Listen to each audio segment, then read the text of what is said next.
What? He's in. He's there. Is he? Yep. That's what she said.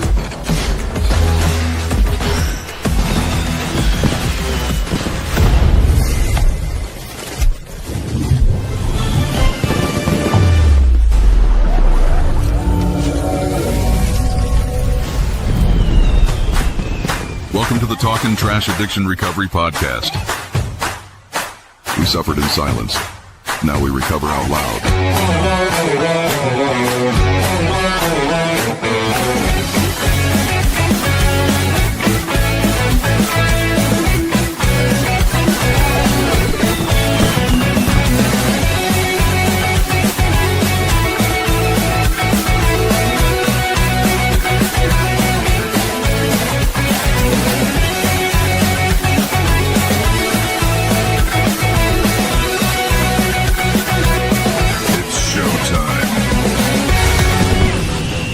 Celebrate the independence of your nation by blowing up a small part of it.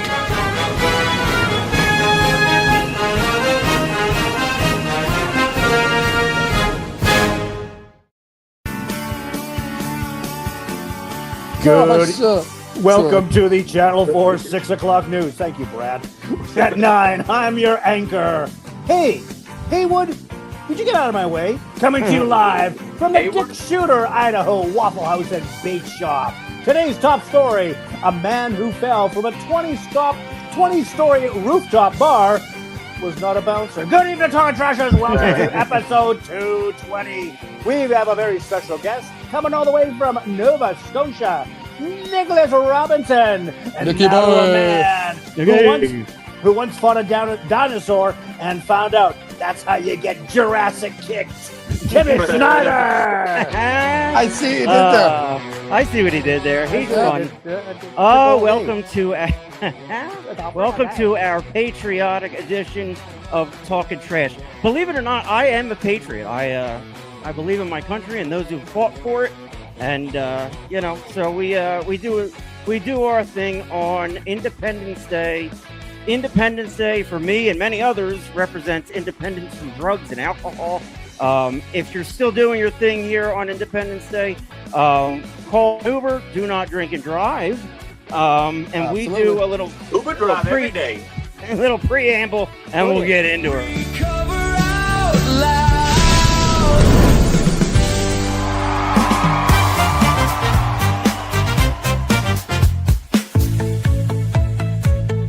This is our humble broadcast, where ethics and personal anonymity are of the utmost importance. We run this podcast as an act of service to those whose lives have been affected by addiction. We don't do it for profit or notoriety. We place principles before personalities. We benefit from this podcast just as much as anyone else. We all work programs and choose to sacrifice our own anonymity to spread the word that recovery is possible. We do this thing in an attempt to show, as living examples, that no matter how far down the scale we have gone, we will see how our experience can benefit others. That's the 9th step promise. It's our creed we abide by here on Talkin Trash. We feel called to uphold AA and NA principles. We firmly believe that you can only keep what you have by giving it away. Please join us in a moment of silence, followed by the Serenity Prayer.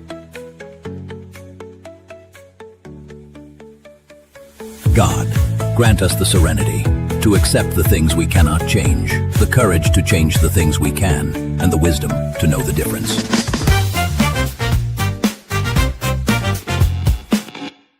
All right, let's see all the guys that make this thing possible here on Talkin Trash. Come on, somebody. Come on. All right. We are an eclectic bunch here. We appreciate everybody's time and their efforts. First on deck is Bradley Mansfield. Brad is 47 years old. He's our director of Potty Mouth. Brad is from Saskatchewan. He's great. We love you, Brad. You're doing great. Coming up on 4 years sober. One of these days, Bradley Mansfield. Next on deck is Jimmy Leibel, our other Canadian component. Jimmy is from Saskatchewan, Canada. Jimmy is 61 years old. He is 4 years sober. He handles all our guests and everything. Right. We love you, Jimmy. Great job out handle there. them? Absolutely. Yeah, buddy. Next on deck is Willie D and the place That's to right. be. Will Yeah, is boy. he's our eyes and ears on Oh, the street. Willie. You know what I mean? He's out there. He's doing what we need him to do. Will Douglas coming up on 3 years sober himself. Yeah, Way to go, boy. buddy. We love you. That's our Oh, team. yeah. And then there's me. I produce the show. I just turned 3 years sober the other day, and Hell I yeah. appreciate everybody. And yeah. their kind words and all their stuff. That's me. I do the podcast, and that's us, boys. What's going on out there? We're talking the trash. Okay, I'll go. Not all at once. Bradley, you go. Hi, I'm Brad. I'm Brad. And I'm an alcoholic addict. Keep going back. Hey, Brad, welcome to the program. Yeah. So me and the Hey, wife, we were doing a little camping, and I purchased a cabin last year. So Did you do the a Canadian campfire? Of course we Nuh-uh. did. We did. Colorado campfire. Oh, So- okay. Oh, that's what it did. I would just switch the. You know what? You're gonna have to explain that one to me. I'll show you. Yeah, just Google it. Yeah. Yeah, It's bad it stuff. sounds rotten, but I love it. It's But, straight I mean, dirt. candy. yeah. fine. So anyway, Up there. bought a cabin a Burning. couple years ago, doing some work on it, and it's funny because I got a good deal on it. But the more I start tearing into it, now I know why I got a good deal on it. Anyway, it's a fun project. You know what? I treat it like to my recovery. Honestly, it's fucking shitty. It's got its ups and downs, but when it's gonna be done, I'm gonna be grateful for when it's done. Absolutely. Amen. Jimmy, what's Boy. going on in your world? Let me get a comment off your face. Oh, How thank are you. you? Well, Got first of what all, off his face? Happy belated what? Happy belated 250th birthday there, Thank you. America! To all Way my to go, American friends America. down there. Yeah, Good job, Good America. job. I remember the bicentennial back in '76. Damn. Yeah, A damn, bison- yeah. What's a bicentennial? Jimmy, A will you The 200 years. It was 1976. 200. I got you. Very Yeah. good. Well, we're going to circle back to America's shit. Will, what's going on with you? How are you? I'm good. Just been nonstop work. I mean, like, this is the busiest time. Oh right now. shit! Oh, he busy as hell. It was Busy. it was Boy. 100 degrees down here the other day, boys. But yeah, I Oh, know. boy. Yeah, that was what the temperature was, not the heat index. What would that be in Here we go. Celsius? What, 32. 290 degrees. Hi, Brian, Jennifer, Jacqueline, Tammy, It's been busy Angie. nonstop, but I'm blessed. So All our I'm peeps. grateful. Yes, you are. I'm grateful. Yes, you are. You I'm are good. I'm blessed. good. That's Thank you. good. You're a hell of a human being, Willie. Who's I a gooder? appreciate that. Wait, He's- but he's am He's I- a keep. am I He's a human? keeper. Am I human? I don't even know. I'm just- You're a hell I'm- you're a hell of a whatever you are. Let's do our upcoming guests. Timmy, no, we're here. don't. I want to know What? how are you? Yeah, Oh, asked me? all You of know us. me. Lit that one through. You know me. I'm living my life. I'm No, we doing don't know this. you, Timmy. Tell us. Yeah, Come on. you know a little too much about me. I'm good. Everything's good. A great show last week. I appreciated everybody chiming in and helping, and that show was very helpful to me personally. So I appreciate everybody doing that. Let me see here. We have some thank yous to get to, or no, we got some announcements. Angie Dickey, Jimmy, you want to read these as I go through? Alrighty then. Well, Angie just celebrated 6 years of recovery, and Oh, yeah, also it was her 23rd birthday. So there you go. Atta girl, 23. Angie. Way to go, And- Angie. Good and for you. also Let's little celebrate. Zebo, 3 years. So what be behind you there, Tim? Boys, The me and Zeb. Zebmeister. Yep, Oh, I realized yeah. that last year. The Me Zebmeister. and Zeb go back years now. I remember Oh, last he- year when me he and was- Zeb were sharing the day. Sharon and So Karen. Angie and Zeb, I segue. I gotta say thanks to everybody who jumped in and commented and their love and their support to me. It was humbling. So I really appreciate everybody doing that. We it love meant, you. It meant a Love you, lot. I know you do. Oh, So yeah. thank you everyone for that. I will get to Dale. Mike What? Oxley was spotted at the Garden, and he's been missing ever since. All right, let's do our daily reflections so we can get our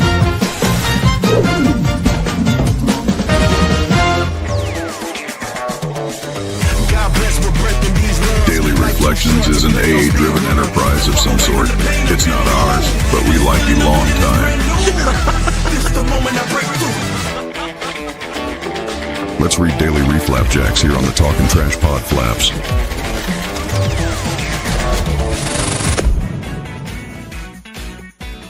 There you have it. All right, kids. For July the 5th, your daily refraction. A new direction. Our human resources, as marshaled by the will, were not sufficient. They failed utterly. Every day is a day when we must carry the vision of God's will into all our activities. Alcoholics Anonymous, page 45 and 85. That's a big jump. Yeah, yeah, 2 pages, like 40 pages apiece. Okay. I hear talk of the weak-willed alcoholic. Yes, I'm right here. There's another one. But I'm one of the strongest-willed people on earth. Come on. I know now that my incredible strength of will is not enough to save my life. My problem is not one of the weaknesses, but rather direction. When falsely diminishing myself, accept my honest limitations and turn to God's guidance, my worst faults become my greatest assets. My strong will, rightly directed, keeps me working until the promises of the program become my daily reality. There you have go, a daily refract. What does that all mean, boys? Okay, Brad, you go first. I was just gonna say my favorite part is when Timmy chucks stuff in there like in ChatGPT. You gotta look because I do it everywhere. Yeah, I like it. What do I think about that? I feel like for me, like God word's a little bit steep. I think I still use my higher power stuff, but I just gotta understand that I'm not the one in control and I'm not the strongest person out there, and there's something out there more powerful than myself, I guess. Right. Every time I hear anything about higher power or God or creator or however you want to use the name, that's the first thing I think of. Once I realized that there was something out there stronger and more powerful than myself, it got easier because I am not in control. So that's that why helps. I still shocked I am. It does Shocked help, I am. for sure. Will, what does this mean to you? What I heard, me personally. So I mean, it's like I don't know. Usually in life, when you're younger or whatever, you're gonna be good at things, and there are things you're gonna be bad at. And typically, the things that you're bad at, in the future, if you just know for the fact that that's what you're gonna be great at, because you're gonna overcompensate and then start working your ass off to be better. Or to rectify that situation. So therefore, like down the road, you look at it and you're like, damn, that's what I'm good at. I hated that shit because I was bad, but now I'm good exactly. at it. Exactly. So that's the way I see it. I don't know. Hi, Julie Herbert. Hi, Julie. Jenny, my girl. Jenny. She is there for me. Angie. Brad, what about you? Daily Reflapjacks. It was new direction. How does this ring true to you? Well, they did. Well, so new direction to me is so for example, I didn't see what direction I was going in, I guess. Once I started getting sober, especially early in my sobriety, I still didn't know what really direction I was going. So when I hear new direction, I guess for me, it's like, I don't really know. And I'm not scared of whatever directions it's going now. You need to buy at one time I was always thinking, fuck, what's going to happen? What's going to happen in my life? Now I shouldn't say I don't give a shit. Whatever's going to happen is going to happen. And so whatever direction I'm going, I know if I'm sober and clean, if I stay away from the coke and the booze, for me, whatever direction I'm going, it's going to be a good one. So that's all that matters to me. Yeah. If that makes sense. Brad, was there ever a time where you were like, if I just quit the booze, I can do coke? If I just do coke the right way, I don't have to drink. So I dabbled with that quitting effort for years. You know what I mean? Yeah. So always some type of drug in my life, always some type of booze. So I'd be like, well, you know what? If I stop doing the blow and just drink, I'll be fine. So but you made the effort, you made the effort.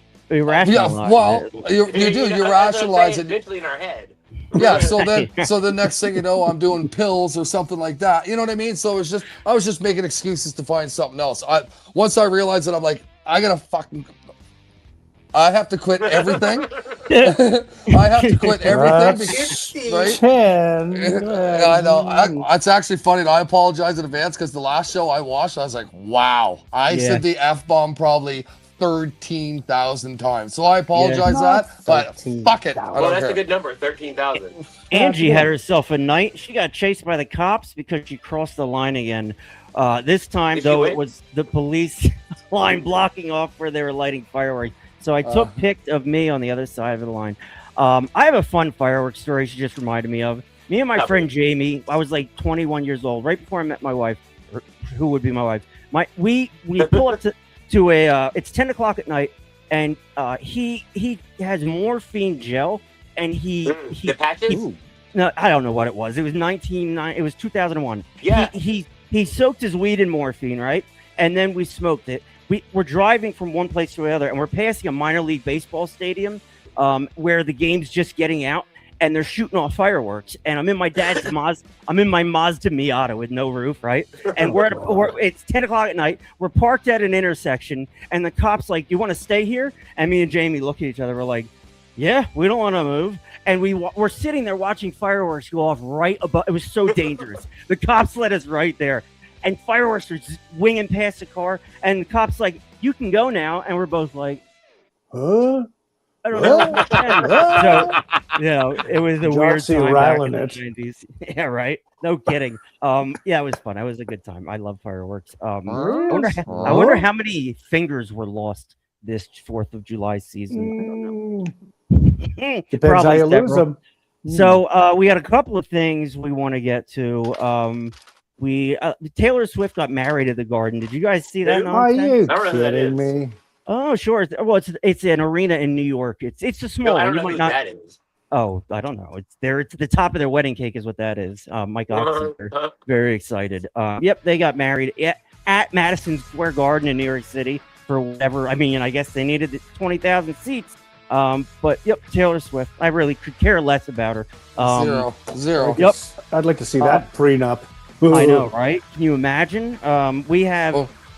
We'll get to the World Cup in 1 minute later on. Very sad about Canada. They are out. The U.S. is playing tomorrow in Seattle. But Canada's gone, and we'll get to that World Cup shit. I got some messages on that. People are like, "Thank you for making it simple." Hi, Mark. Welcome back. Andrew's gonna send me the pics of the complete bad song. Sounds good. We'll get to all that shit. But we have a guest coming up. Let's take a look at our upcoming guest before we bring him on. Jimmy, you want to read these, or Brad, or anybody? Yeah. What about Wednesday's guest? Don't we have a guest on Wednesday? No, I don't know. Yeah, we do. Tanya Bellevue, I think. Tanya Bellevue? We do. I took her off by accident. There she is. There you go. So there's Tanya Bellevue on Wednesday. And then we have Anthony followed by Chad Hogan. Yeah, Chad Hogan. The Hulkster. Larry Foster, Dustin Boutin, and Tommy Wilkes on the show. Let me tell you something, brother. So love it. So Tommy Wilkes off the top belt. He's going to be here. I don't know if he's going to show up, but he said he's going to be here.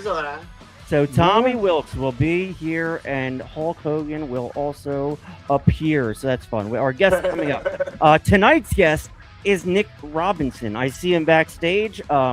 Just real quick, we didn't get to talk pregame. Nick, we're going to bring you on. We're going to let you tell your story of experience, strength, and health. We'll get to know you. Do a little Q&A at the end, and then we'll let you go and look at the World Cup. I think that's our plan. But yeah, let's bring him in here. His name is Nick Robinson. Nick, welcome to the program. Hey, buddy. How y'all doing? Hey, good. Nick. How are you? Hey, Nick. Good job, man. You guys got a good little fun program here, man. That's the goal. But addiction is not fun, and we experience that side of it too. So we try to make it a little lighter. If you could try to turn your phone horizontally, it fills the screen. Yahtzee. Yahtzee. Welcome to Talking Trash. All right, All the way from Digby, Nova Scotia, baby. So this is Nick Robinson. He is from Digby, Nova Scotia. Nick, you'll see graphics come up throughout, give you a break on screen. But we don't do full screen by yourself too much. We'll be here hanging out with you. People throw up comments as you go along. You'll see them down at the bottom of the screen, and that's really it. So what I'm going to do is yield the floor to our friend Nick Robinson to tell his story. Nick, go ahead, buddy. Basically, I'm from down Nova Scotia, Digby. I grew up pretty much raised by my grandparents. I grew up in a black family, and like I say, role models was like my father wasn't never there, and I grew up in a violent upbringing, and I thought that I was tired of my mother's power bill getting shut off. I remember I was 14. I ended up going to Bear River, Brad's hometown, and I fronted 2 buckets of outdoor marijuana. Jeez. And I took it to my cousin's that God rest his soul is dead now. He's a month different age than me. I took it to Halifax, Uniacke Square is where it is, and I started trading it for cocaine. Yep. I come back there and I started to realize that every bag of cocaine I could get like $4,000 to $5,000 off it. I started doing that before I knew where to even spend my money. I was hiding it back, and my stepfather extorted me.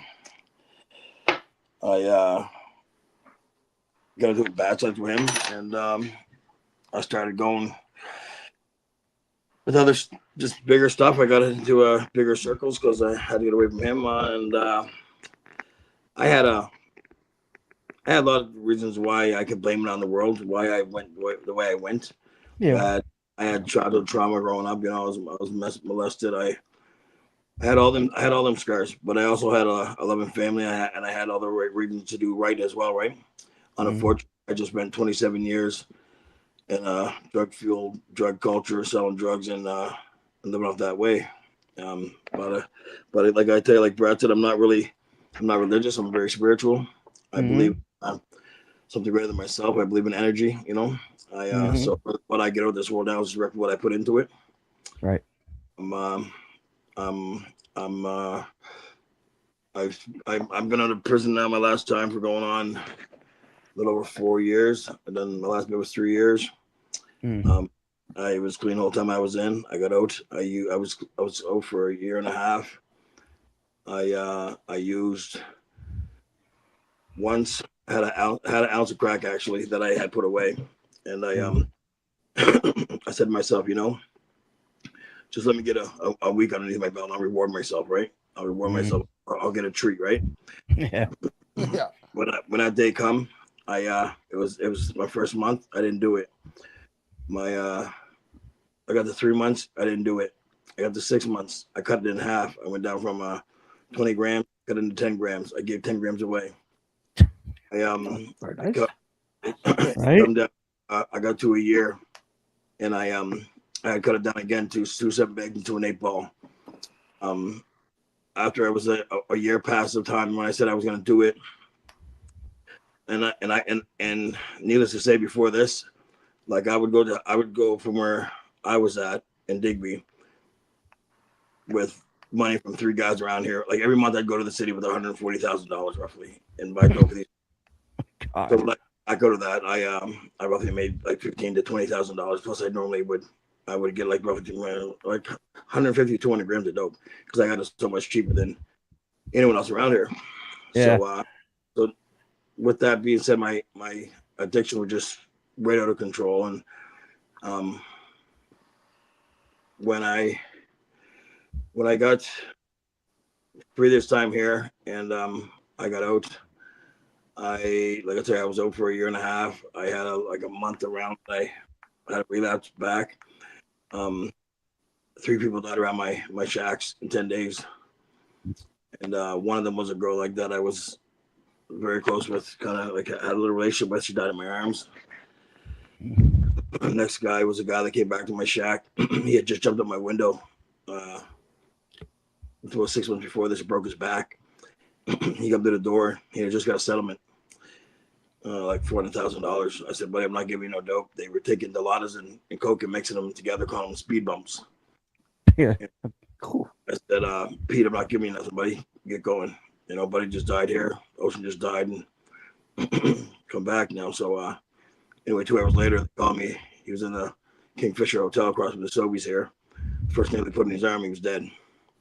Jesus. I said at that point, you know, I've been through all kinds of violent stuff with guns and shootings and stabbings and all that stuff. And these ones here, they hit me differently. Yeah. Right. The worst part was these guys. The one guy, Smooth, he was a hustler too. He was doing a run from Kenville to Windsor to Kenville to Yarmouth back to the city, 2 o'clock in the morning. he wanted my dope more than he wanted his. When he there that day, I told him I don't look down upon you, Smooth, but I mean they all do interview. When I got out of jail this time, everyone does needles around here. Yeah. So I said to myself, I don't look down upon you. I don't think some people say you put a needle in your arm, you're a junkie. I don't believe in that shit. I believe we're all addicts. That's what it is. Here. Yep. All right. And anyway, he put the needle in his arm after he just got home with his kids. Right. And it haunted me. Honestly, it haunted me. The thought of seeing that man down there put 9 narcs in him, and I got 3 cops, 7 paramedics on top of this guy, and I'm sitting there still smoking crack in my kitchen because he's in the hallway. Yeah, I get it. Yep. I said to myself, if I don't stop it now, I'm gonna be here. And I still to this day wonder how his kids are doing after I seen him off the phone call that day with his kids. So just I have 4 daughters, and I've been through hell and back to keep them. And I'm from a big family, I have a lot of responsibility in my family. I got like 52 first cousins. Jesus Christmas.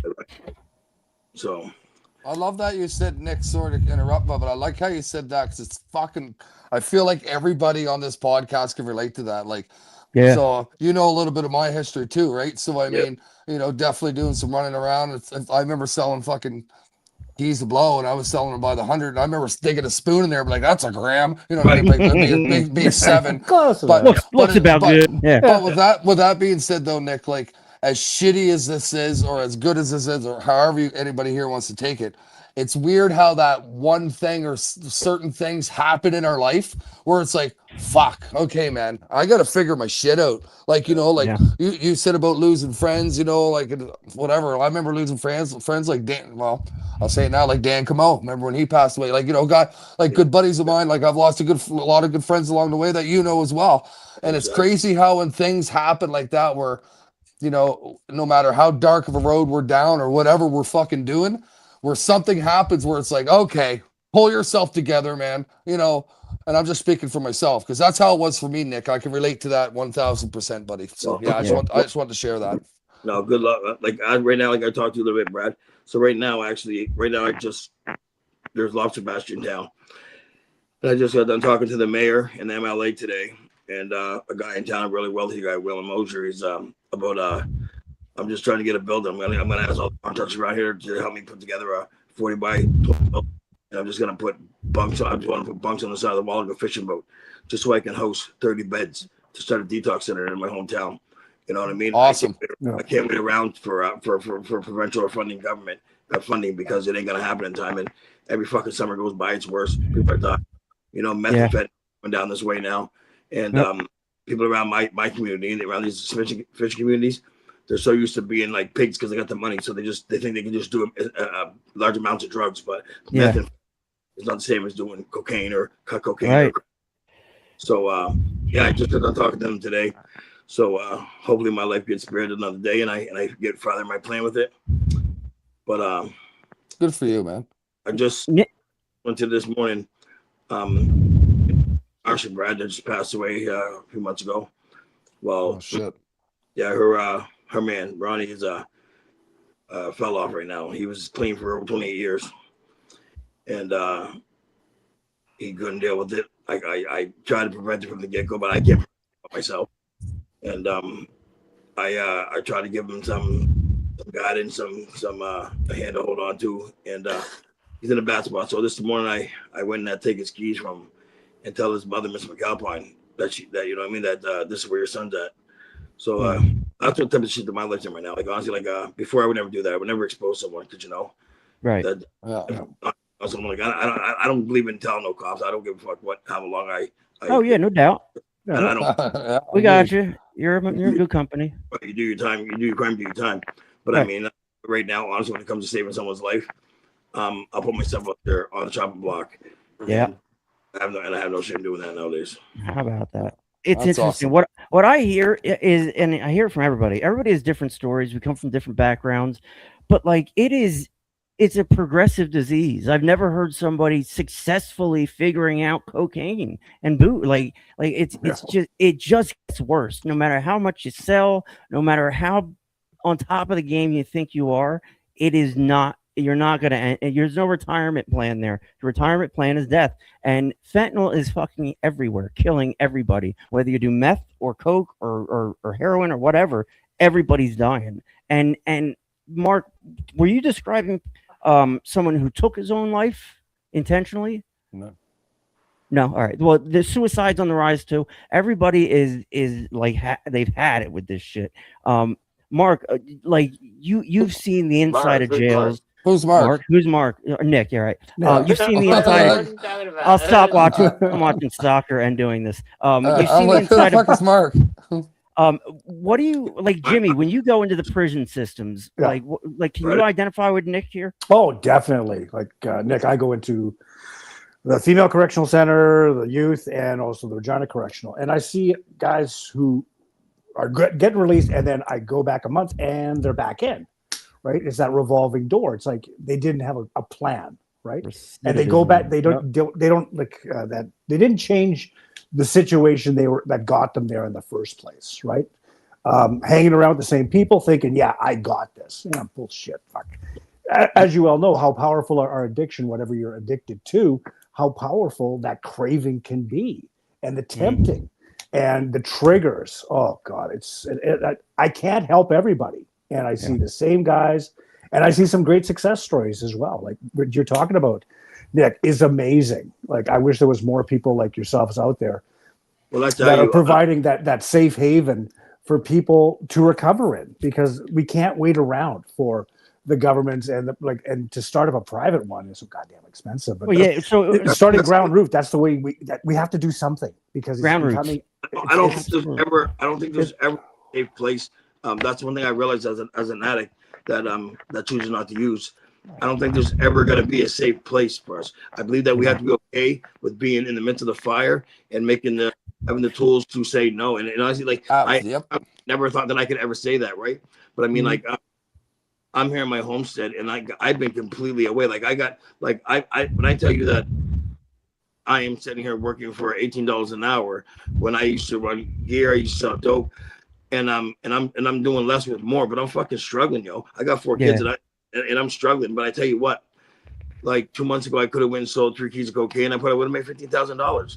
You know, but I didn't even have it in my head to think about it before. I would have thought about that shit, because honestly, I got a truck that needs money into it. My mother needs money. My kids need money, right? Like but I got to a point that there's no dollar bill that I can gain that is worth the ladies down the road's son's life. And and honestly, it took a lot of self-scare, self-sabotage, and a lot of people that I care about to be gone for me to actually recognize it, which I wish it was sooner, but I'm thankful that is today. You know, I'm thankful for what I have, not sorry for what I don't have. Absolutely. Like when I think about using it again, Nick, at this point, after all the destruction, the first thing that comes to my mind is the pain and the destruction that comes with getting high. Not that it used to be 10, 15 years ago, I would obsess over that fleeting moment of being high. And that's when I thought about drugs, I would think about, oh, I want to get high. And then you go through enough pain, my tolerance level got to a point where I couldn't take anymore. And now I look back, and the first thing I think about is what comes with addiction, with using drugs, not the high associated with it. And like for you, I hear the same thing come out of you. You recall these things that you've experienced, and they're motivators for you for your sobriety today. And it's got to be tempting. I mean, holy shit! When money's tied into it, when you can make it a financial thing, it gets really tempting and dangerous. Nick, how long have you been sober? I'm over 4.5 years right now. Boy, that's what I'm talking about. 4.5 years. I'll say this, and this is something that's crazy though. This is what boggles my head. Is about a month ago. I'm sitting in my grandparents' house. This is like I grew up with my grandparents, but I had a lot of times where I sold dope out of this basement. And then when my grandparents died, I had the homestead, and I couldn't handle. I can't say I can't handle, but I didn't handle their death properly, and selling drugs, and I was doing drugs in here. So my lonely time, like I didn't do drugs. I didn't bring drugs and guns around my kids. Like I left for about 8 years when I was in the middle of a battle. Like I didn't bring a fucking gun around my kid. I didn't bring no beef around my kids. Like, not to make that's any better than anyone else, but I just didn't bring around mine. And so loneliness is a real bitch to me, right? So after all the time I've been clean, I tell you that I've been clean. I went through the stage where I fought cravings and triggers and people and places and things. I went through that phase. Yep, we all did. But I come here when my mother had been gone about just 1 month ago. I woke up at 1:30 in the morning. Normally I go to bed around 9 o'clock, 10 o'clock, and I'm up at like 5 o'clock to go to work. I woke up at 1:30 in the morning. And I'm telling you right now, I didn't think about drugs before this. And I woke up, and I tell you right now, a stem and a bag of crack was in my mind so bad. I tell you, I sat up. I had $280 in my wallet, and I just got paid in my check. I sat up in the bed, and I'm telling you, it was like a ghost haunting me. I was so to the point that I couldn't go back to sleep that I went and got the scissors over that drawer right over there, right? I got the scissors over that drawer. I was sitting on the bed with my leg underneath one on my other leg with the scissors on the fucking bank card, so that if I went, I didn't blow my whole check because I knew how to pay the power bill at my house. Out of nowhere. How long ago was this, Nick? This is like a month ago, and I mean that like. But out of nowhere. I wasn't around. I wasn't away by myself. So as well as I haven't been alone like that, and I've been going through some shit with my relationship. I've been my woman for 27 years now, off and on, since we were kids, right? I'm 43 years old. So, it just, before I never would have been able to get through that. So I know that God said, whatever I'm doing it right. You know what I mean? Yeah. Yep. Right. Yep. So I try to stay humble. I never want to be cocky and arrogant. I like to stay confident, but not arrogant, And, when it comes to sobriety, I always want to second guess myself. But I mean, I'm to the point now where I can actually look myself in the mirror and say, hey, man, you're doing a fucking good job. Like, absolutely, man. Yeah. Right? Well, it's actually, so honestly, Nick, you and I really haven't talked in years. Obviously, we know who each other are because we've known each other for years. But so I was just scrolling through Facebook one day. I'm allowed to say this, eh? Yeah. I'm gonna anyway. Brad. So anyway, I see a. Oh, I took him off stage. I meant to put you full screen, and I took you off stage. Yeah, welcome to my Bye, world. Brad. Go ahead, Bradley. Sorry. Thought I was part of the team, for fuck's sake. You are Anyway. That's 23. Thank you, Brad.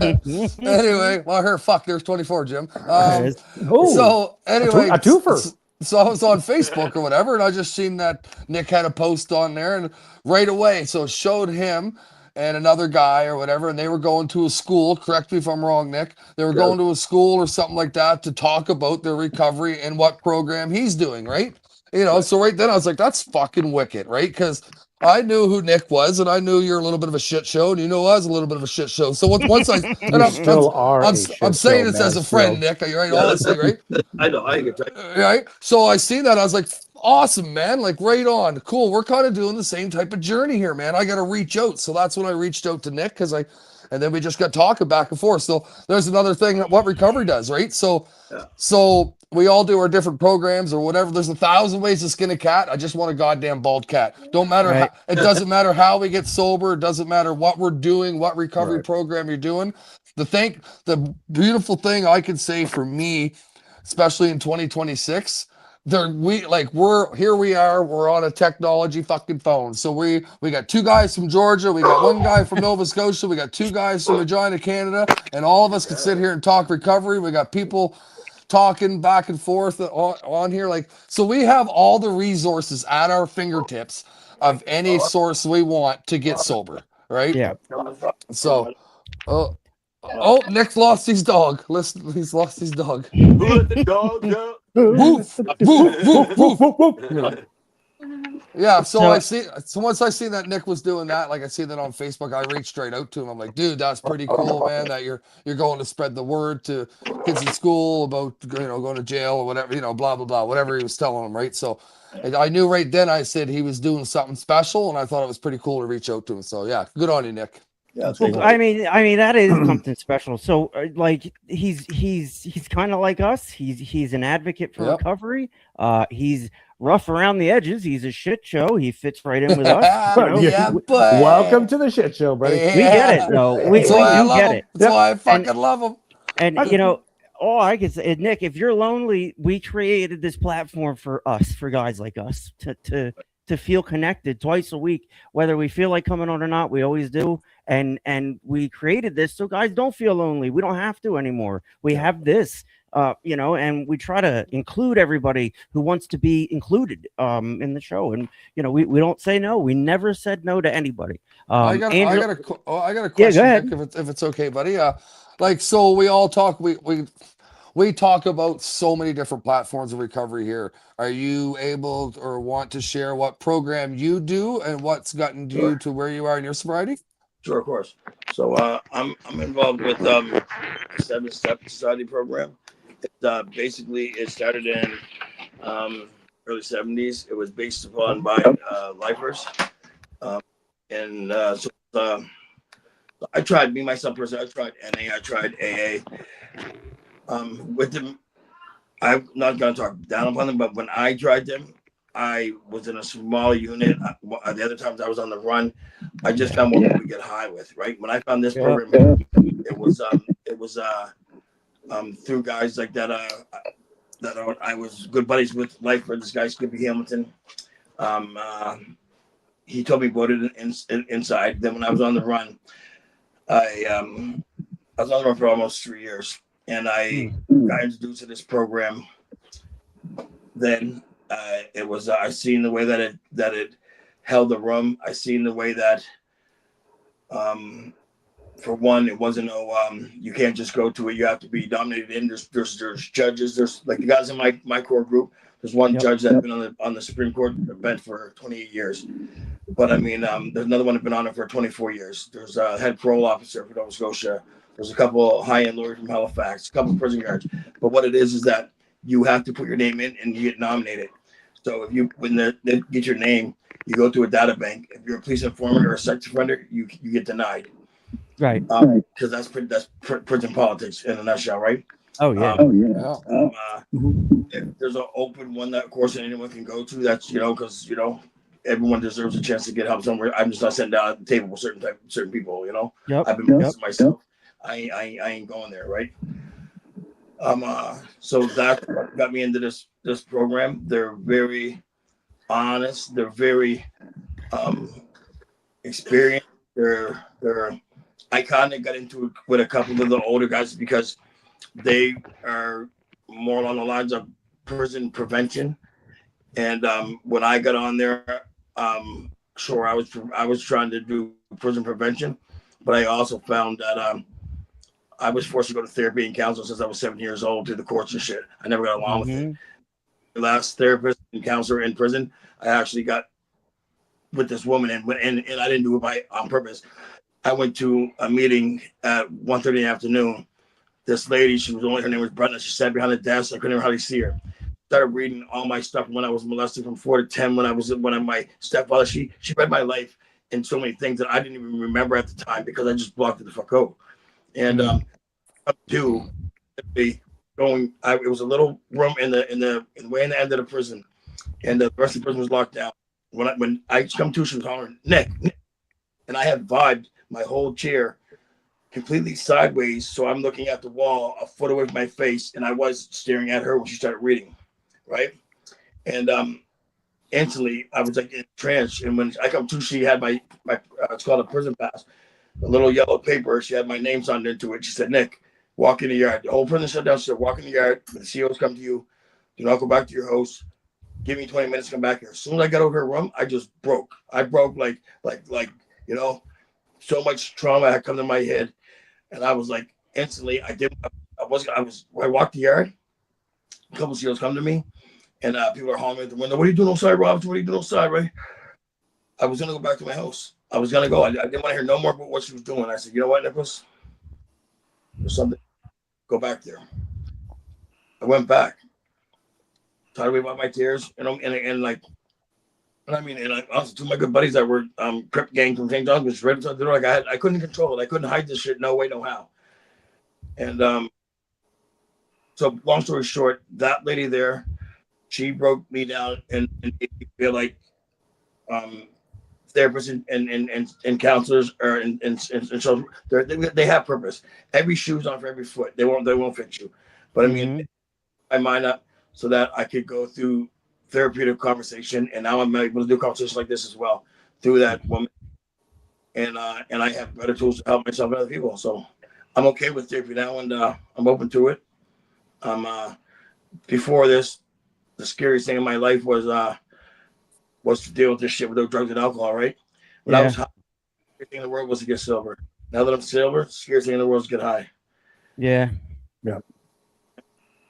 Brad, you found this guy. I mean, he's like in person. How big are you? Are you like 6'2"? You look like an animal. Like you kill people. Yeah. He's a big dude. So like he's a guy. If he starts talking, I instantly listen. You listen. Yeah. One for my own personal safety, but two because he's coming. He's speaking from a place of experience, a place that I've never been. You know what I mean? Like I unbelievable. Will's been in jail and you know the whole speed thing. Will, what are you hearing? So hey, my name's Will. I've been curious to know. Yeah, go. So here I'm in Georgia. Tim's in Georgia with me. I'm not with Tim. Tim's with me. No, he wishes. Anyhow, so in Georgia there's a law that they passed, and so if you're with somebody getting high and they overdose or they need medical attention, and you can have a pound of fucking dope on the table. If you call 911, those cops can't do anything to you, and you're safe. But just as long as you give that person medical attention, you're good. The Good Samaritan. They have that up there with you guys are? No. Yes, they have that now. But like I say, that's why when we called that night, my buddy Smooth OD'd. Like I tell you, literally, like I didn't even realize I was still sitting there. Yeah. Back to the other buddy says, like, man, put that away. Like I'm sitting there watching him give my buddy a 1, 2, 3. You know, man, 7 paramedics pumping on chest with a machine on. I'm sitting there smoking crack, and he's like, I'm out the cops way, but these paramedics sitting there looking at me. And like I say, small town, so everybody knows everybody. But yeah, it's the same thing. But like I say, Brad can tell you more than, and I don't know how you guys where your population is, but we are in a very small town. Everyone knows everyone, right? Like, and so in the most part, you know, when you see one person dies like that in a tragedy, it affects 80% of the town. Like, you know, everybody. Yeah. We say it all the time. Everybody's infected. Julie has a question for everyone. She says, have you all received mental health therapy on top of a recovery program, or is it included during the recovery program usually? That is like a loaded question. Anybody want to answer that or try to? I could say for me, Julie, I was fortunate enough when I went to treatment center at Prairie Sky Recovery that they did have a mental awareness program involved in my recovery program at that treatment center. Have I actually reached out and been to therapy? I did some online stuff and whatever. But with that being said, Julie, I do know from my addiction and all the fucked up shit that I did when I was young and some childhood shit and like all that stuff that I do have to work on my mental awareness. So with that being said, I do work on my mental stability. He's still fucked up is what he's saying. Oh, he fucked up. Thank you, Will. I'll be Julie, I'll throw her in there. I'll be fucked up for the rest of my life, but I won't. 27. Thank you, brother. But sorry, 27. Are you counting actually, really? Yes. Is it really 27? Yep. Holy fuck. No, anyway, 28. sorry. But yes, Julie, the answer is yes. I'm going to say yes for me. So I have to work on my mental stability because the reason I was I almost did it again. The reason I was all messed up on drugs and this stuff is because of childhood trauma, how I was probably raised, stuff I used to do. So it all led to me being mentally unstable. So I think for me, with my addiction in alcohol and coke and all the above, is because I had a mental issue that I had to deal with. So we're starting a GoFundMe account for him to get some help. Yeah, good luck. Good luck with that. That's a lot of dollars to get this fixed, boys. I can say, Julie, that most recovery programs, any kind of program has mental health stuff included. You have to be your own advocate. Almost. They all have to. Yeah. It is substance use disorder now, so it is an actual disease. It has to be treated a certain way. So nowadays, if you go in for help, if you go into a detox, you're going to see a psychiatrist. The availability is there. It's up to you what you do with it. You have to be your own advocate, and if you want therapy, it's there. Right, exactly. I your own rescue. Me personally, I play with my own life until I found out that I needed Zoloft and whatever. Tim speaks it for himself. Trust me, he's very. But I make sure I get what I need. And it got to a point where I didn't just go through the motions. I was in there getting what I need. I needed to see the psych. I know I needed. So after trial and error, it took me some time, but I had to get on my own medication regimen. I don't have to speak to a therapist every week. I'm at a point in my life, in my recovery, where I don't need that. And psychiatry is usually expensive. So my whole psychological thing is taken care of by my general practitioner. He can provide my antidepressants. He can provide, I also see an addiction doctor too. She provides Suboxone, things like that. So the help is that you're no longer a junkie somebody comes in looking for help. Not only do they deserve it, but it is there for you. And once you get in the system, you have to pursue. I'm depressed. Why am I depressed? And they'll help you with that stuff. So mental health is why we figured that out. Can I add to that, Tim? Because please, you just said that seeing a doctor, yes, 100% check, all these things. But here's an example. I'm just going to rewind to last episode, right? Mm-hmm. So if that isn't part of our mental awareness and our mental growing or whatever, I don't even know. My English is terrible, but it's because you're Canadian. Evolve. You shut up, Will. If we can evolve in our mental stability. So last episode, what did we do? We talked about some good stuff. We found, so there was something Tim wanted to talk about. We all got to talk about things. So if that one thing right there, for example, about addiction and recovery, I never used to do that shit when I was all screwed up, right? Yeah. But once I started getting into my program or whatever I was doing and learning about my recovery and figuring out stuff, then I started talking about shit. You know what I mean? And I wasn't embarrassed to talk about it. I remember one time somebody said to me early in recovery, who was probably still, and whatever, I care what they're doing, but they asked her well, weren't you embarrassed that you went to the recovery, treatment center and, and all the stuff you did? I'm like, it'd be way more embarrassing if I was still fucking doing that. That'd be way more embarrassing. So there's 30. So what I'm getting at is what I mean? That'd be way more embarrassing if I kept doing the path that I was on. Right. So with that being said, I guess, we have learned to talk about our feelings. We have learned to talk about our problems, and we have friends and support that we can do that with people around us. So if that isn't working on your mental stability, I don't know what is. No, and that's mental stability in a nutshell. And you guys, you're talking about mental awareness, things like that. I mean, there may come a point for Brad or Jimmy or anybody where they're like, you know what, I'm gonna go check out psych medication or whatever it is, psychiatry, whatever. You're what you are with psilocybin. Yeah, if you want to go that route, by all means. But we have no we're not AA, we're not NA, we're not we're just A. Hey, California. You want to be California sober? You want to play that whole thing? Do your thing. Just don't. I was telling sober. I know you. I know whatever you works. It was funny. I was talking to Jimmy after last episode, and I said, you know why pot was a gateway drug? Why they classified it as that? And I think back to my childhood. They said it was so bad and dangerous because it helps everybody. That's the reason why they did it. You would do it, and it wasn't bad and dangerous. It was wonderful, and I ate yodels. That's not. They said I could. So it's the misinformation of what is what these days, and population. Exactly. A funny story though. One time I was in detox numerous times, and I heard people say, yeah, this is a gateway drug. That's a gateway drug. They're like, oh man, what are you doing? That's not that bad, right? You're only doing coke. You only do a couple lines. Fuck off, man. You don't need to go detox. You ain't smoking an ounce. Yeah. Right. But one of the eye-opening moments of my life was when I went to detox, and I was very, very, very in rough shape. I fought, tried to get in there so bad they wouldn't get me in. Till literally, I went to the O patients and I told them I was going to kill me because the person told me, "You gotta go yourself, brother." And that's what I did. I went upstairs. There was a guy there that was there for quitting cigarettes. Another guy that was there for drinking mouthwash. I was so mad at this. Like, you fuck. I said, "Man, what are you guys doing?" I said, "Like, I'm sitting there ready to be dead over." And so at that point, I thought my addiction was more important than theirs. Right. And I said, "You know what, Nick? Just because the cocaine and the crack is your struggle, that cigarette that he wants to quit could end his life the same way."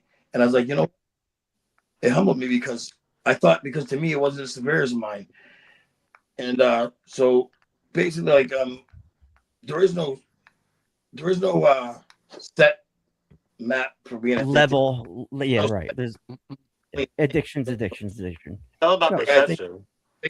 Personally, that I find with anyone having problems of getting clean is that they're scared to be open and honest and to see themselves vulnerable. Everyone wants, like, they have something to control. And when until you be okay with saying, "Hey, this is me, this is my struggles, this is my scars. I don't have the fucking answers, and I'm willing to sit around and learn and do the work," then you're gonna have problems of actually getting some substantial time. Because before I would get clean for a little bit, I'd have a relapse. The rest of the world would cave down on me. I couldn't bear myself. Then a guy told me, "Listen, man, the road to recovery is filled with many relapses." So then I spent a couple of years that I was using the relapses as a given. Like, I'm allowed to have a relapse, you know? Right here. But I tell you what, it went down every time I did something. It went down. I wasn't where I wanted to be, but I wasn't where I was. And I seen the president going, and I chose to be vulnerable. I chose to learn. I chose to even if I was getting high, to still let myself know that I didn't want to do it. Yeah. And I tell you that I'm a guy for quotes, and what this quote just stuck in my life. I'll tell you guys this one.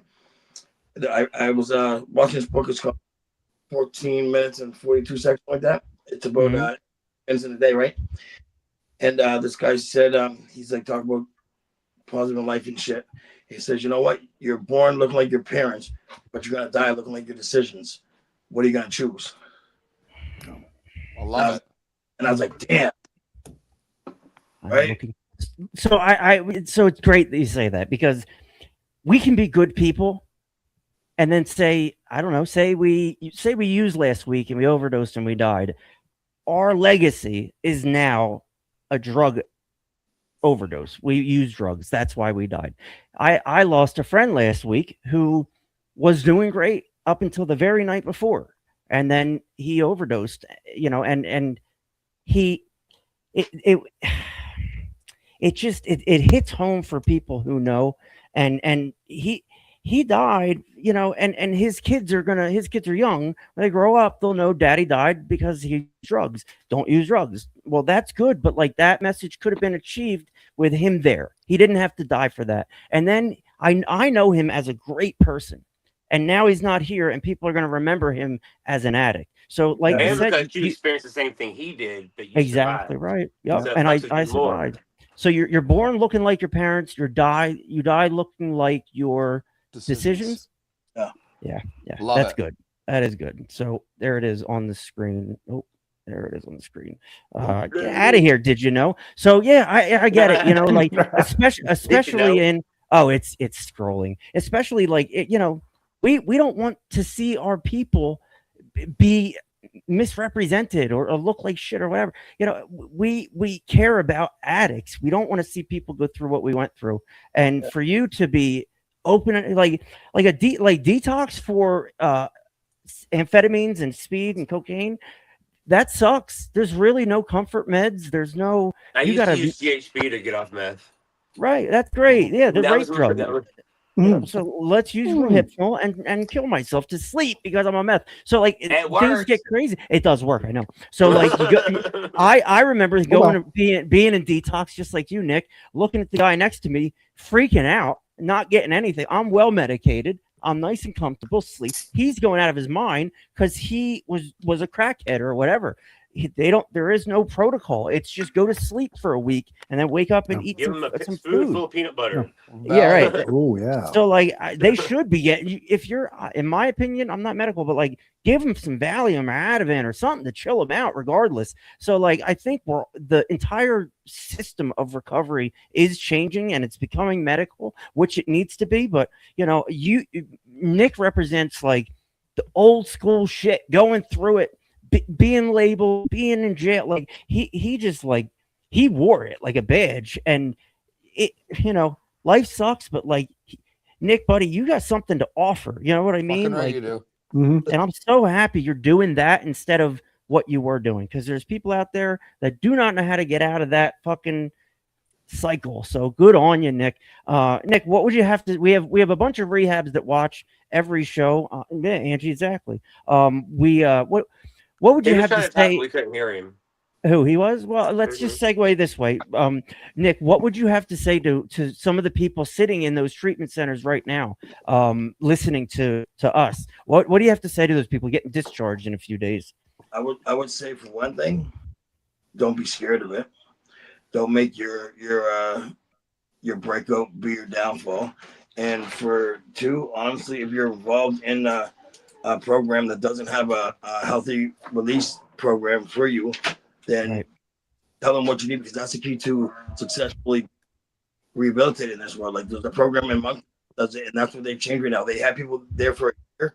They were big into religion.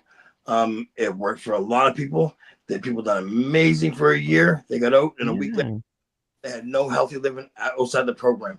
So any detox or rehab place that I think that I'm trying to push now is I'm trying to personally start a detox here that goes for 5 to 10 days, and then a rehabilitation center that goes on for longer living and structured living outside of after you get that, because anyone can go and get chained to a wall and get off the drugs. That's just a fact. Right. Yep. When the change's done and you have to live life and you still got the same scars, you still got the same struggles, and you still got the same emotions. I'm still an addict. I'm still an addict full-fledged. I'm still the guy that was running out back, smoking in the woods. I'm still the same guy.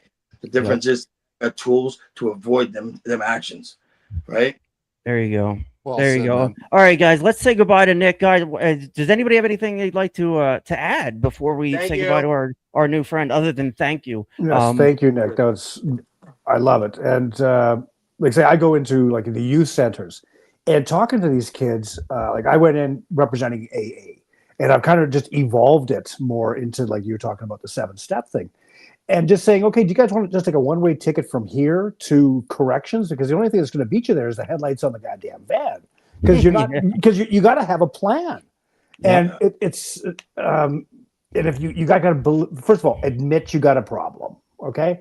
And are you on any kind of medical assistance, like Matt, for the treatment, just not of your disease of addiction, but what's upstairs?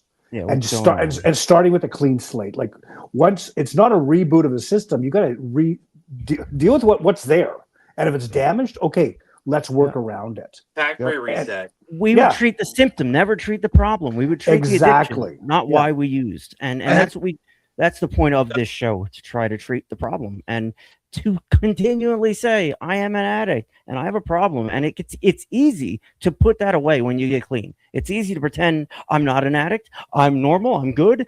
The stigma's down now. So now we can do stuff like this and support each other. And because that's what needs to happen, is support. So everybody, Nick, the comments, everybody's, you made an impact on people tonight. And there's people probably that are like rough around the edges like you that listen to what you had to say tonight. Absolutely, so, man. Nick, God bless you. And anything you do going forward, let us know if we can help in any way.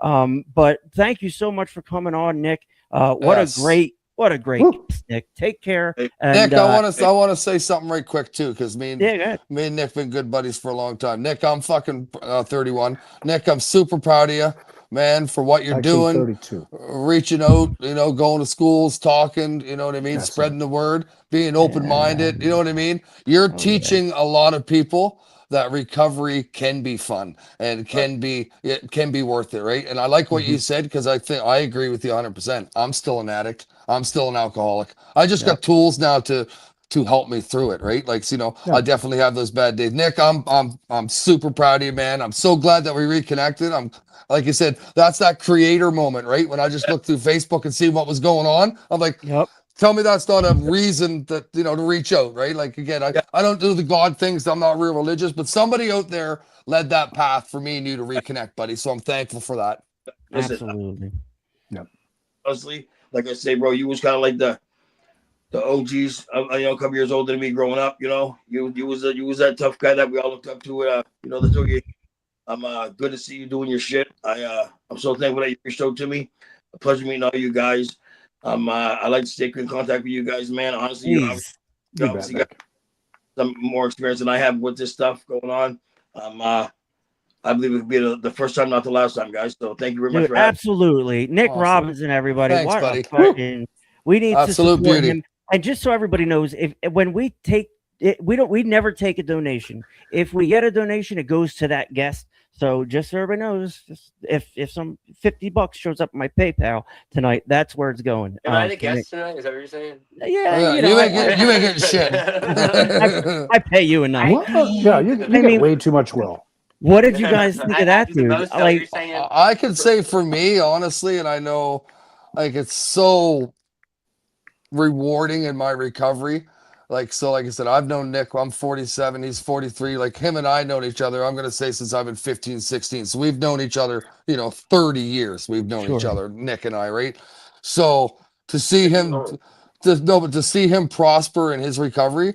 And again, it's his story to tell, but a little bit, I do know a little bit that he's been through and all that. To see him do what he's doing now, man, oh man, makes me pumped. Like I said, like just scrolling through Facebook, seeing what was going on, and get to reach out to him again. Like it's that's just one of those recovery things, man. One of those creator moments and all that shit. Like it is, it totally is. This show is built on that. Nick.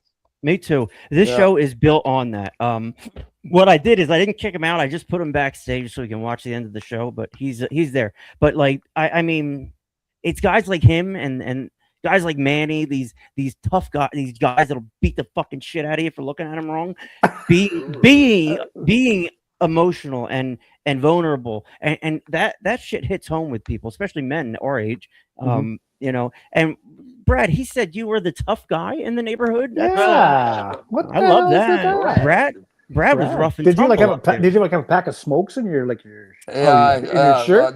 No comment, boys. No JSD all day. Probably had the cow licking it all, eh? Little context. He said Brad and Jennifer were the OGs out there. So I love that. That's very cool. That's another story for another time. Another story for another time. I'm sure it is, Bradley. As we're sitting here, they're scoring goals left and right in Mexico. Who is 2-1 England right now down there. That's like jolly old England. They're playing Mexico in Mexico. It looks insane. People are going to die tonight because of this game. A lot of goals in the last end of the half. All right. So how many F words do I have right now, Jimmy? 32. Is that legit? I got him clocked at 38. But okay. I'm giving it a couple of mullets. And I felt like I wasn't doing really good because I hate to count last episode. Then. Who are you trying to be? Oh, you're just like. Well, fuckity fucking fuck. So we didn't have to there you go. Fuck it. All right, the stupid World Cup is going on, but we gotta look at it because just look at it. Don't do it. So I did everybody a favor. The World Cup in 1 minute. Nice and easy. Oh, yeah. Overview. A minute, I'll never get back. Look at what she said. All right, so shut up. This is what we're looking at right now. So Canada lost to Morocco. Morocco goes on to play France. Morocco will play France. They're done. France is done. France is number one. Yeah. France beat Paraguay. They're good. Mbappe, dude's unbelievable. So France will play Morocco on. Morocco Tuesday. is a good team. I think they're 5th overall, like in the world. Yeah, they're not bad. They're not bad. Switzerland moves on. Nobody. Everybody cares. Mexico right When's now. Halifax getting a CFL team? That's all I care about. So That'd be there's awesome. Hey, The Halifax explosion. That'd be a good name. Ew. Oh, there you go. No, I don't I like get it. it. I get it. He gets it. That's what we're looking at. The U.S. play Belgium tomorrow. Everybody's all excited about Whoa. that. That's in They're Seattle. excited about just for today is what they're excited about. Is that Seattle is in Washington. is the minute I done don't know if yet? you guys realize that Mm. Seattle, Oh, forgot. stupid Canada lost. Sleepless in Canada. Seattle. Oh. So you're welcome. That was a good one, everybody. Jimmy. That was a good one, Jimmy. What did he say? Sleepless in Well, Seattle? no. What a He's dipshit. you said earlier, like, I'll show you guys the World Cup in 1 minute, and then we just kept talking about it. Jimmy's like, is the minute over yet? I know. I heard Is it done? Jimmy's funny. I made all these I slides. agree.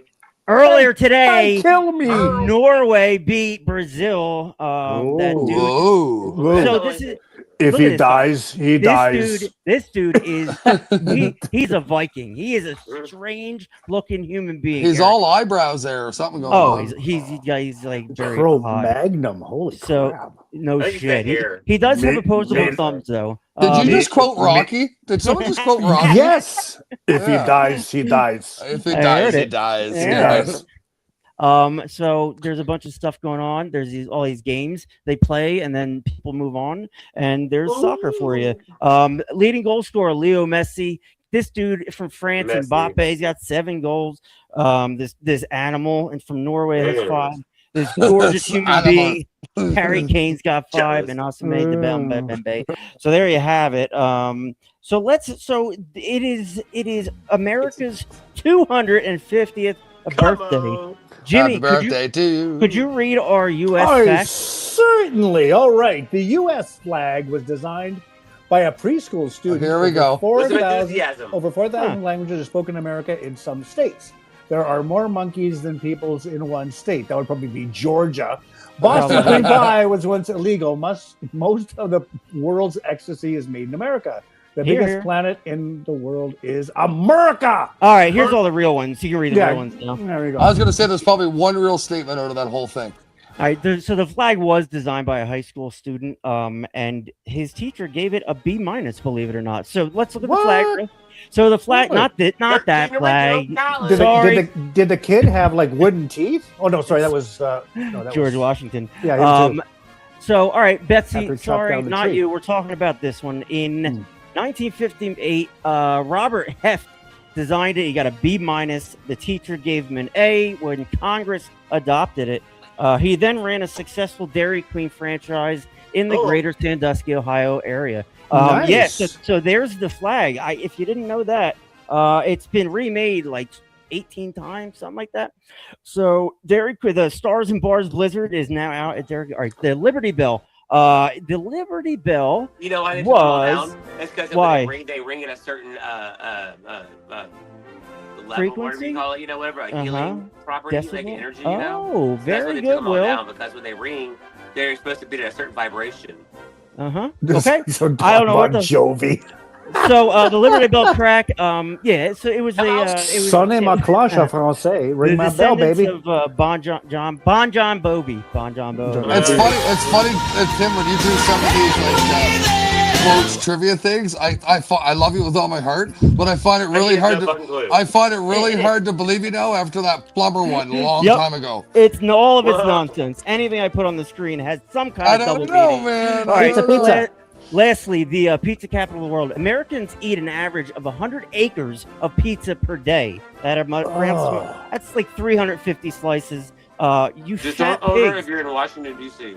That's 75 football fields of pizza we eat every single day. You I believe that. fucking Like one disgusting- American, or you all collectively? Oh yes, one American eats 35 football fields a day. Well, you never know. So That's all of that's- America consumes all the NFL stadiums, all 9 of the CFL stadiums, Yay. MLS, and so that's a lot of fucking pizza we eat. You fat Nom, pigs nom, nom, out nom, there. nom, nom, Well, if nom, you're in nom, nom. Washington, bastards. just eat the And that being said, Pizza, get the hot pizza. ready pizza from Oh yeah. Little Pizza. Caesars Pizza. Pizza, pizza. It's, yeah, there's a- Pizza, pizza, pizza, pizza, pizza, pizza,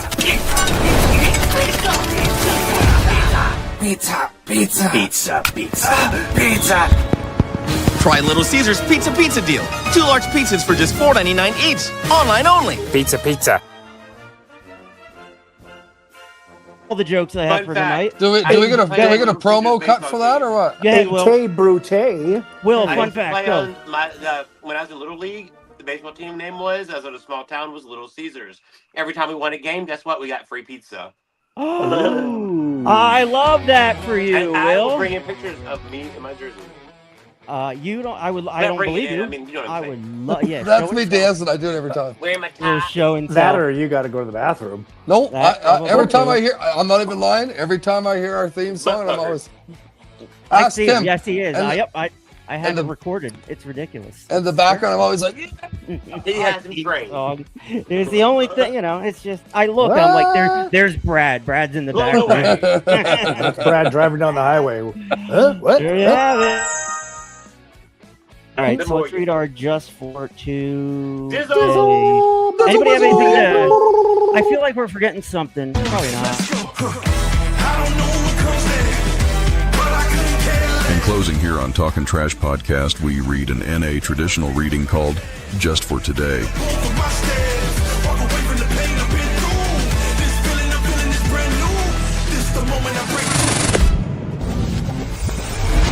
Brad's got moves. I'm going to tell you right now. I can see what he's doing. He's got moves back there. All right. Freebird's going to be in the background. Will, you're just going to have to deal with it. I knew. See, you read my lips when I was saying music. Will, down, just... Freebird, read it. It's a podcast. Freebird. Free. Okay, exploring spiritual options.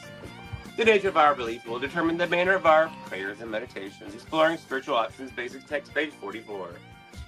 How do we pray for each NA member? This is a deeply personal matter. Many of us find that over time, we develop a manner of prayer and meditation based on what we learn from others and what we are comfortable with.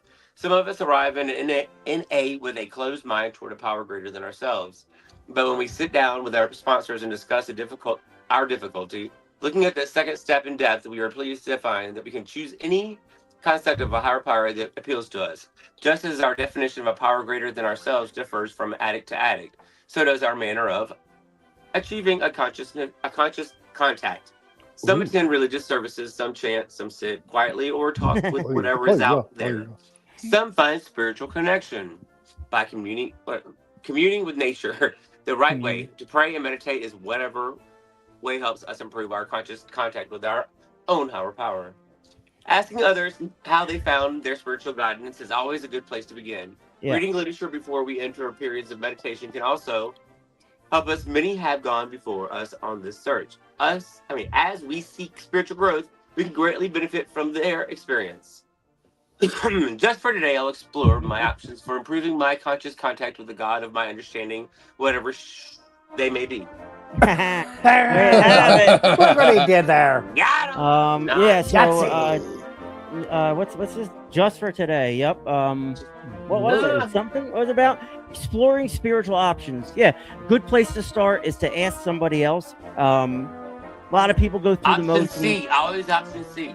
Option C. So that's it. All right, boys. I got a quick happy question, 4th of July. Go ahead. My wife just texted me, said, "Where's Georgia?" I'm gonna let you guys explain that to her. She's upstairs listening. Georgia's right next to Florida. Georgia.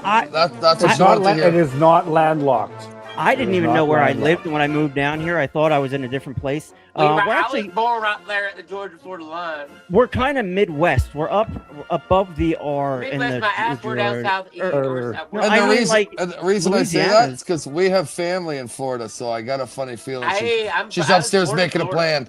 Oh, there you have it. Uh-oh. What part? The Florida party. I know shit, Sherlock. What part? Pizza. Pizza.